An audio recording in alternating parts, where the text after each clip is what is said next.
My name is Matt Morgan. I'm a scientist and research engineer at the Central Development Lab. My role at the Observatory is a research engineer. I do a lot of component development for radio telescopes, new instrumentation. I always knew I wanted to be an engineer growing up.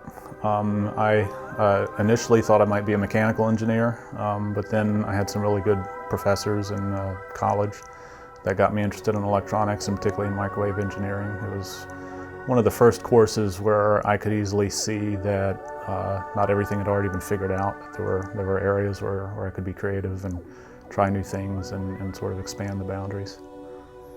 So when I was applying for grad schools, this was in 98, 99. This was just after the Hale-Bopp comet passed by, which was a really spectacular comet, one of the most visible, easily seen comets that had been, well, certainly in my lifetime. And at the time I was studying microwave engineering at UVA here in Virginia. Anyway, and this comet passed by, and I just became fascinated with it, and I got a small telescope that Christmas so that I could see it, and I became fascinated with the idea of getting pictures of it. So I bought myself a little DC motor that I could put on the equatorial drive of this telescope and do some tracking and take long exposures in a camera with conventional film. This was before digital cameras were common, so I just got some 1600 film and a shutter lock so I could lock the shutter open on the on the camera and take some pictures. And I just kind of got into that. It was self-taught. It was something to do for fun. About that time I was applying for grad schools, and at this time I had no real ambition of getting into astronomy, but I was a microwave engineer. I thought perhaps I'd work on cell phones or something like that.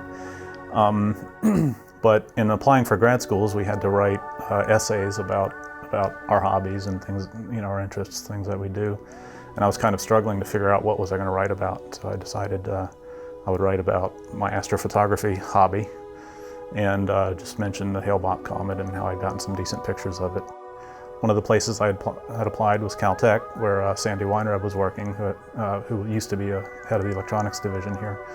And he picked up my application and saw not only that I was good at microwave engineering, but that I had this interest in astronomy as well. And I look back on that, and I think it was just very fortunate that is kind of what put me over the top, I think, of all the applications that he was looking for was this synergy between microwave engineering and radio astronomy. And so he eventually became my advisor and is ultimately the person that led me to NRAO. So I like to tell people that the passage of a comet did in fact change my life and made me the person I am today.